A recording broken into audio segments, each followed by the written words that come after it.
तो आज हम लोग पी ब्लॉक को वन शॉर्ट वीडियो में ख़त्म करेंगे। नीट पॉइंट ऑफ व्यू से ये वीडियो बहुत इंपॉर्टेंट है। एनसीईआरटी को हम पूरे अच्छे तरीके से कवर करेंगे।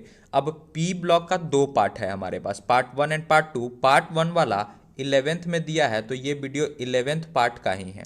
इसके बाद हम अगली वीडियो में पार्ट टू जो है वो क्लास 12th में दिया है, उसको कवर करेंगे। ठीक है, चलिए शुरू करते हैं। सबसे पहले है हमारा बोरॉन फैमिली, जिसको हम 13th ग्रुप भी बोलते हैं। 13th ग्रुप में हमारा बोरॉन फैमिली है। ठीक है, अब बोरॉन फैमिली के अंदर हमारे पास जो एलिमेंट है वो कौन कौन से हैं देख लेते हैं। बोरॉन है, एल्युमिनियम है, गैलियम है, इंडियम है, थैलियम है। इसको याद करने का जो निमोनिक है वो ये है कि बाल गंगाधर इंडियम तिलक।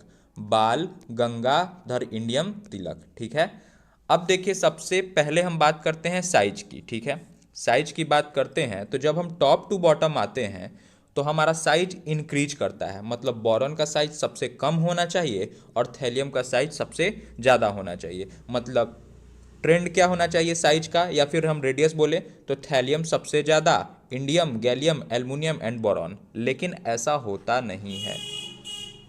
यहाँ क्या एक्सेप्शन एग्जिस्ट करता है कि आपका जो गैलियम का साइज है वो एल्युमिनियम के साइज से कम होता है। मतलब एल्युमिनियम का साइज ज़्यादा हो जाएगा। तो हमारा ट्रेंड क्या होता है, तो सबसे ज़्यादा थैलियम का, बिल्कुल सही, क्योंकि थैलियम सबसे नीचे है ग्रुप में। उसके बाद इंडियम का, फिर होना चाहिए गैलियम का, लेकिन हो जाता है एल्युमिनियम का, क्योंकि एल्युमिनियम का साइज बड़ा है गैलियम से, और फिर गैलियम और फिर बोरॉन। तो ये था हमारा ट्रेंड साइज का, या फिर एटॉमिक रेडियस कह लीजिए।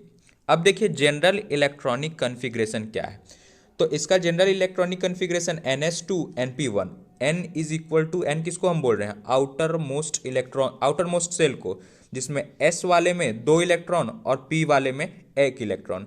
N की वैल्यू 2 से लेकर 7 तक वेरी करेगी। ठीक है, अब देखिए फॉर एग्जांपल अगर हम बात करते हैं बोरॉन का लिखना चाहते हैं, तो बोरॉन का एटॉमिक नंबर होता है 5।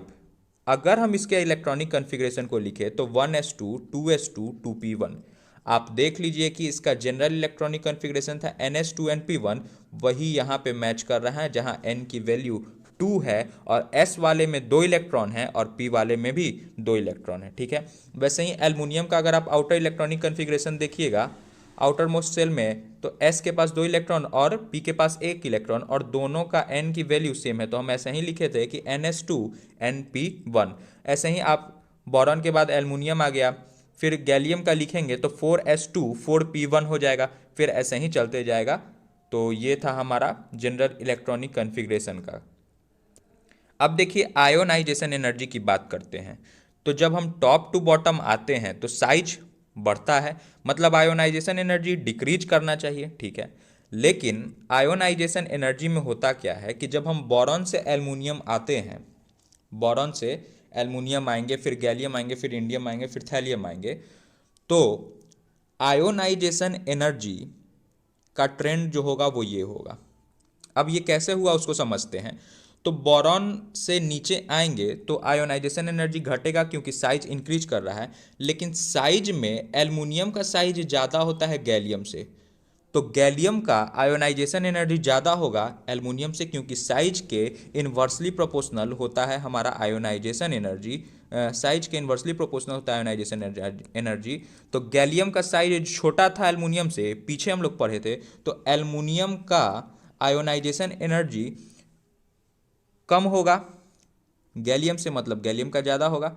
अच्छा, पॉइंट नंबर 2 कि थैलियम और इंडियम में से होना चाहिए इंडियम का आयोनाइजेशन एनर्जी ज़्यादा, क्योंकि नीचे जाते टाइम हमारा एटॉमिक रेडियस बढ़ता है और आयोनाइजेशन एनर्जी घटता है। लेकिन थैलियम का ज़्यादा होता है आयोनाइजेशन एनर्जी, और वो इतना ज़्यादा होता है कि वो बोरॉन के नीचे जाके बैठ जाता है। मतलब एल्युमिनियम से भी ज़्यादा आयोनाइजेशन एनर्जी हो जाता है थैलियम का।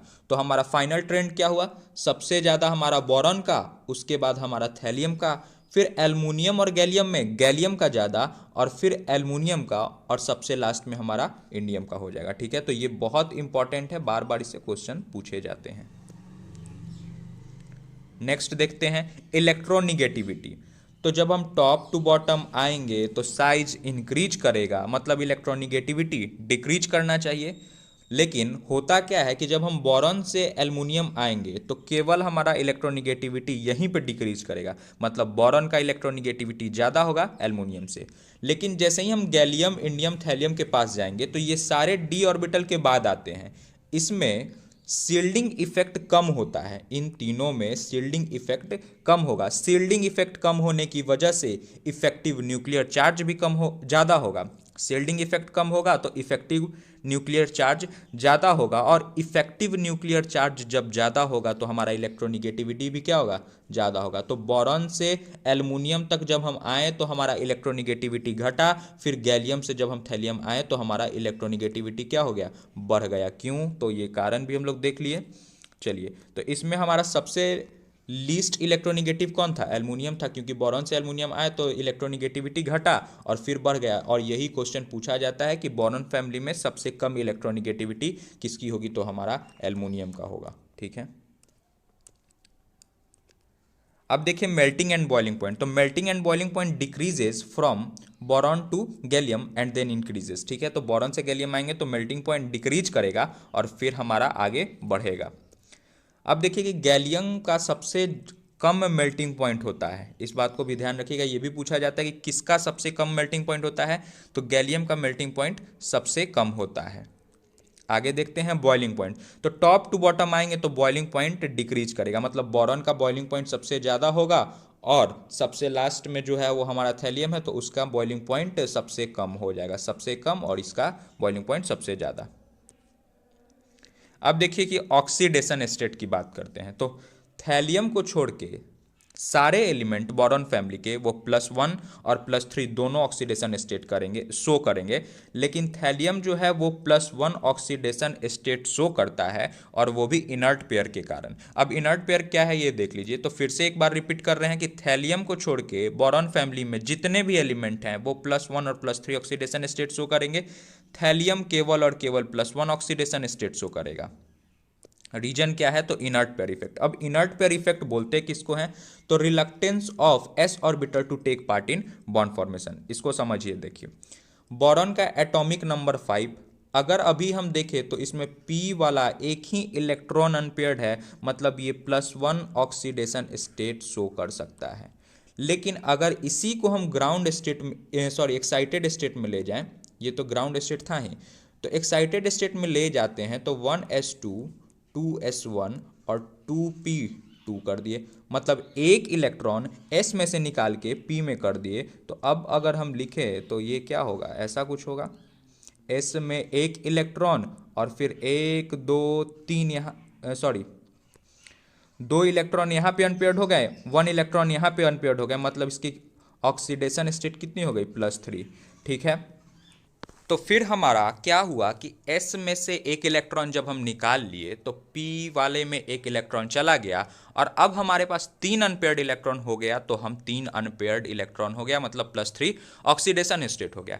ऐसे ही जब हम आगे बढ़ेंगे तो बोरॉन के बाद एल्युमिनियम में से भी हम इलेक्ट्रॉन निकाल सकते हैं, लेकिन थोड़ी सी मुश्किल होगी। फिर एल्युमिनियम के नीचे आए तो गैलियम है, इंडियम है, इन दोनों से में से और ज़्यादा मुश्किल से हमारा एस वाले में से एक इलेक्ट्रॉन निकाल पाएंगे। लेकिन जो थैलियम है ना, उसमें से इलेक्ट्रॉन निकालना इम्पॉसिबल हो जाता है, काफ़ी मुश्किल हो जाता है, इसीलिए वो केवल और केवल +1 ऑक्सीडेशन स्टेट शो करता है। ठीक है, अगर हम ऑर्डर ऑफ स्टेबिलिटी की बात करें, अगर हम ऑर्डर ऑफ स्टेबिलिटी की बात करें +1 ऑक्सीडेशन स्टेट की, तो टॉप टू बॉटम आने पे इंक्रीज करता है, क्योंकि थैलियम केवल और केवल +1 ऑक्सीडेशन स्टेट शो करता है, क्योंकि उसमें से एस वाले में से इलेक्ट्रॉन निकालना मुश्किल है और बोरॉन तो काफ़ी आसानी से हमारा इलेक्ट्रॉन लूज कर देता है।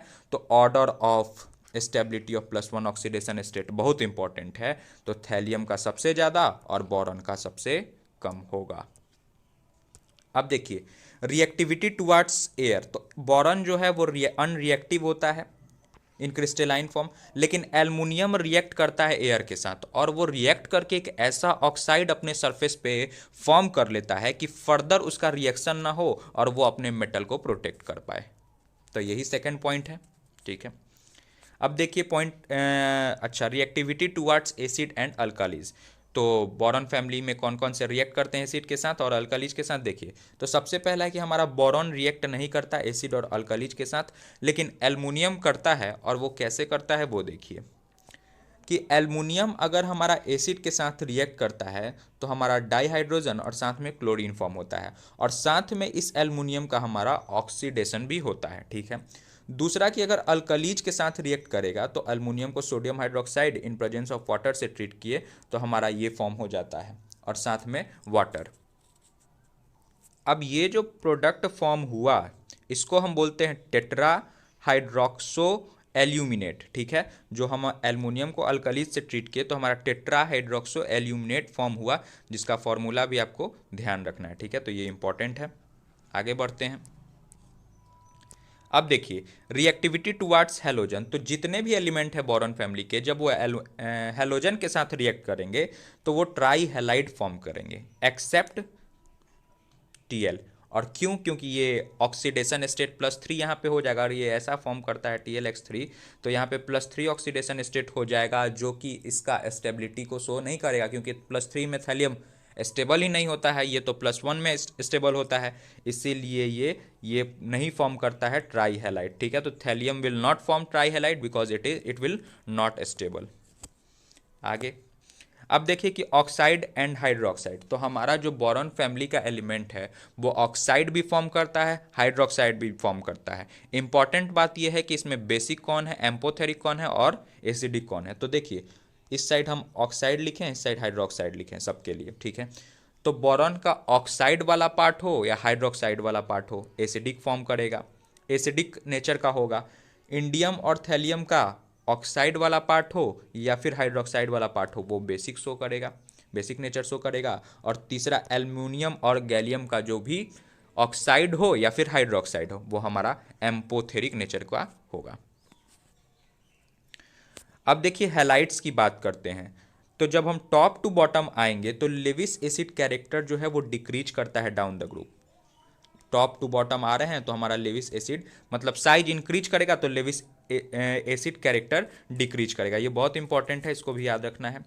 अब देखिए order of Lewis acid character, पिछले स्लाइड पे हम लोगों ने एलिमेंट को चेंज किया था। हमारा जो ग्रुप मतलब एक्स जो था हेलो ग्रुप का, कोई भी सेम ही एलिमेंट था यहाँ पे। एक्स को या तो फ्लोरीन हो तो सबके साथ फ्लोरीन, क्लोरीन है तो सबके साथ क्लोरीन, लेकिन इस टाइम पे हम अपने एलिमेंट इसको चेंज कर रहे हैं। आयोडीन है, कभी ब्रोमीन है, कभी क्लोरीन है, कभी फ्लोरीन है। तो order of Lewis acid character क्या होगा, आयोडीन वाले का सबसे ज़्यादा, फिर ब्रोमीन का, फिर क्लोरीन का, और सबसे लास्ट में फ्लोरीन का होगा। तो ये भी इंपॉर्टेंट है। अब देखिए कंपाउंड्स ऑफ बोरॉन, तो बोरॉन का सबसे इंपॉर्टेंट कंपाउंड है बोरॉन ट्राईऑक्साइड। इसको हम फॉर्म कैसे करते हैं, तो जब हम बोरॉन को ऑक्सीजन से रिएक्ट कराएंगे तो बोरॉन ट्राईऑक्साइड फॉर्म होगा। दूसरा है कि ऑर्थोबोरिक एसिड को आप हीट कर सकते हैं। H3BO3 को क्या बोलते हैं, ऑर्थोबोरिक एसिड। ऑर्थोबोरिक एसिड को लिखने का एक और तरीका है BOH3, ये B है, ठीक है। हाँ, तो ऑर्थोबोरिक एसिड को जब हम हीट करेंगे तो हमारा बोरॉन ट्राईऑक्साइड फॉर्म हो जाएगा। अब देखिए कि सुहागा, ये एक बहुत फेमस कंपाउंड है जिसको हम बोरैक्स भी बोलते हैं, टिनकल भी बोलते हैं, सोडियम टेट्राबोरेट भी बोलते हैं, और उसका जनरल फार्मूला है Na2B4O7.10H2O। तो बोरैक्स जो है जब हम डिजॉल्व करते हैं डिजॉल्व करते हैं वाटर में तो हमारा फॉर्म करता है एक अल्कालाइन सॉल्यूशन। देखिए Na2B4O7 को वाटर में डिजॉल्व किए तो हमारा ये अल्कलाइन सॉल्यूशन फॉर्म हुआ, और ऑर्थोबोरिक एसिड भी, ठीक है, ऑर्थोबोरिक एसिड भी। चलिए आगे देखते हैं। अब देखिए कि on heating it loses water molecule, मतलब सुहागा या फिर टिनकल या फिर बोरैक्स, उसको अगर हम हीट करते हैं तो वाटर मॉलिक्यूल को लूज कर देता है। देखिए यहाँ पे वाटर था, इसको वाटर मॉलिक्यूल को लूज कर दिया, और फिर जब हम इसको हीट करेंगे तो हमारा दो प्रोडक्ट फॉर्म करेगा, एक सोडियम मेटाबोरेट फॉर्म करेगा और दूसरा बोरिक एनहाइड्राइड फॉर्म करेगा, ठीक है। तो ये एग्जामिनेशन में पूछा जाता है, आपको यहाँ से क्वेश्चन दिया जाएगा और बोलेगा डबल टाइम सेटिंग कौन सा दो प्रोडक्ट फॉर्म कर रहा है, तो एक सोडियम मेटाबोरेट और दूसरा हमारा बोरिक एनहाइड्राइड। अब देखिए डाइबोरेन बहुत इंपॉर्टेंट है। तो डाइबोरेन में जितने भी बोरेन एटम होते हैं वो sp3 हाइब्रिडाइज होते हैं। सबसे इंपॉर्टेंट बात, डाइबोरेन के से जितने भी रिलेटेड क्वेश्चन आएंगे इनमें ये जरूर पूछा जा सकता है कि बोरॉन एटम जो है वो उसका हाइब्रिडाइजेशन क्या है। तो sp3 हाइब्रिडाइज हो गया। अब देखिए कि बोरॉन का जो हमारा यहाँ पे फिगर है इसमें हम लोगों को काफ़ी चीज़ें समझना है। तो सबसे पहला पॉइंट हम यहाँ देख ली कि हमारा जितना भी बोरॉन वाला पार्ट है वो sp3 हाइब्रिडाइज है। ठीक है, अब ये स्ट्रक्चर में देखिए तो हमारे पास 4 टर्मिनल कार्बन है। टर्मिनल कार्बन किसको बोलते हैं? तो इसको टर्मिनल कार्बन, ये है आपका टर्मिनल कार्बन, और ये है, और ये टर्मिनल कार्बन है। ठीक है, जिसमें से 2 हमारा ब्रिज कार्बन है। ब्रिज कार्बन ये ऊपर वाला ये, और फिर ये, और इसमें हमारा 2 BHB बॉन्ड है। एक ये वाला पार्ट BHB और दूसरा ये वाला पार्ट। तो ये तीनों बात आपको ध्यान रखना है कि BHB वाला पार्ट 2 है, 4 ब्रिज सॉरी 4 टर्मिनल हाइड्रोजन है, और 2 हमारा ब्रिज हाइड्रोजन है, और इसकी हाइब्रिडाइजेशन जो होती है B2H6 होती है। अब इसको हम बनाते कैसे हैं वो देखते हैं, मेथड ऑफ प्रिपरेशन। तो सबसे पहले कि अगर हम इसको ट्रीट करें लिथियम एल्युमिनियम हाइड्राइड से, ट्राइब्रोलोफ्लोराइड को लिथियम एल्युमिनियम हाइड्राइड से ट्रीट करें तो हमारा डाइबोरेन फॉर्म हो जाता है। दूसरा कि लेबोरेटरी मेथड में हम इसको कैसे प्रिपेयर कर सकते हैं, तो सोडियम बोरोहाइड्राइड को आप आयोडीन से ट्रीट करिए तो हमारा डाइबोरेन फॉर्म होगा। तीसरा इंडस्ट्रियल स्केल पे हम इसको कैसे प्रिपेयर कर सकते हैं, तो BF3 को सोडियम हाइड्राइड से ट्रीट करिए तो आपका डाइबोरेन फॉर्म हो जाएगा। अब देखिए बहुत इंपॉर्टेंट रिएक्शन है जिससे क्वेश्चन बार बार पूछे जाते हैं। सबसे पहला है कि B2H6 को मतलब डाइबोरेन को आप वाटर से ट्रीट कराइएगा तो आपका क्या बनाएगा, BOH होल थ्राइस्टेट, जिसको हम ऑर्थोबोरिक एसिड भी बोलते हैं, और साथ में डाइहाइड्रोजन भी प्रोड्यूस होगा। फिर B2H6 को Me3N से, Me क्या है आपका, ये अल्काइल ग्रुप है। ठीक है ना, Me क्या है, अल्काइल ग्रुप है, तो हमारा प्रोडक्ट ये फॉर्म होता है। ठीक है, यहाँ पे ये अल्काइल ग्रुप है। ठीक, अगला है कि इसको हम कार्बन मोनोऑक्साइड से ट्रीट करेंगे तो हमारा BH3.CO बनाएगा। अब देखिए जो क्वेश्चन सबसे ज़्यादा पूछे गए हैं यहाँ से उसको देखते हैं। तो सबसे पहला है कि B2H6 को अगर हम एक्सेस NH3 से ट्रीट कराएं, एक्सेस NH3 से, तो हमारा ये प्रोडक्ट फॉर्म होता है। जब हमारा एक्सेस NH3 होगा तब। पॉइंट नंबर 2 कि अगर हम B2H6 को फिर से NH3 से ट्रीट कराएं और 2:1 रेशियो में, मतलब 2 मोल NH3 का हो और 1 मोल B2H6 का हो, तो हमारा B3N3H6 फॉर्म होगा, जिसको हम बोराजाइन भी बोलते हैं। और तीसरा है कि B2H6 को अगर हम NH3 से ट्रीट करें और वो भी एक्सेस NH3 हो और साथ में हाई टेम्परेचर हो, ऊपर वाले में केवल और केवल एक्सेस NH3 था, लेकिन यहाँ पे हमारा हाई टेम्परेचर भी है, तो हमारा बोरॉन नाइट्राइड फॉर्म होता है, BN बोरॉन नाइट्राइड। तो बोरॉन नाइट्राइड का फॉर्म होगा एक्सेस NH3 और साथ में हाई टेम्परेचर भी हो। ठीक है, 2:1 रेशियो अगर हम NH3 और B2H6 मतलब डाइबोरेन का लें तो हमारा बोराजाइन फॉर्म हो जाएगा। ठीक है, तो अब हम लोग 14th ग्रुप को पढ़ेंगे। 14th ग्रुप को हम कार्बन फैमिली के नाम से जानते हैं, जिसके अंदर कार्बन, सिलिकॉन, जर्मेनियम, टिन और लेड होता है, जिसको याद करने का निमोनिक है काशी जी में शंकर पार्वती, काशी जी में शंकर पार्वती। ठीक है, जब हम टॉप टू बॉटम आएंगे तो साइज क्या होगा, इंक्रीज करेगा। बचपन से सीखते आ रहे हैं, साइज इंक्रीज करेगा।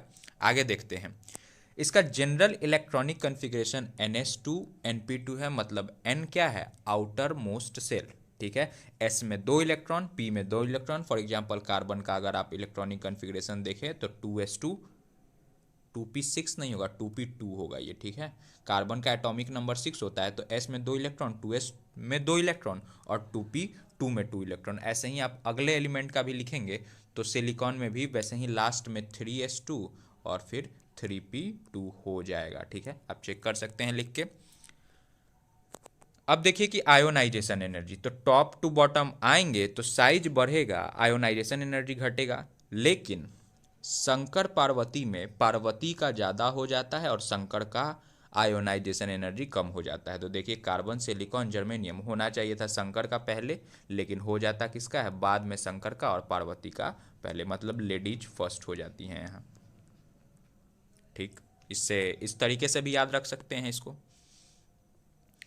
नेक्स्ट देखिए ऑक्सीडेशन स्टेट, तो लेड को छोड़ के बाकी सारे एलिमेंट 14th ग्रुप के +2 और +4 ऑक्सीडेशन स्टेट शो करते हैं, और लेड जो है वो केवल और केवल +2 ऑक्सीडेशन स्टेट शो करता है। कारण वही है जो हम लोग पहले 13th ग्रुप में पढ़े हैं, due to inert pair effect. अब देखिए इसको समझ लेते हैं कि देखिए कार्बन का अगर हम ग्राउंड स्टेट में बात करें तो 2 इलेक्ट्रॉन अनपेयर्ड है, मतलब +2 ऑक्सीडेशन स्टेट तो शो करेगा ही।